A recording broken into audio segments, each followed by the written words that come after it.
Do you know many people are having trouble with dark scans showing brighter previews? Don't worry. In this video, we'll show you how you do this. Let's start. Step 1. Set film type.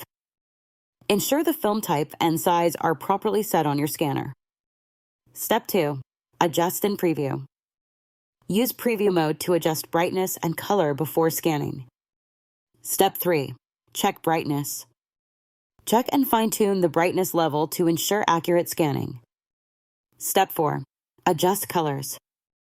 Make necessary RGB color channel adjustments for balanced output.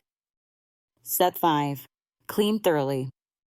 Clean your slides and scanner thoroughly to avoid dark spots and dull scans. By following these steps, your scans should now match the brightness of your preview. Still need help? Visit our website for the complete manual. There you will also find questions and answers from other Kodak users. Did you find this video helpful? By subscribing, you help us continue to answer users' questions.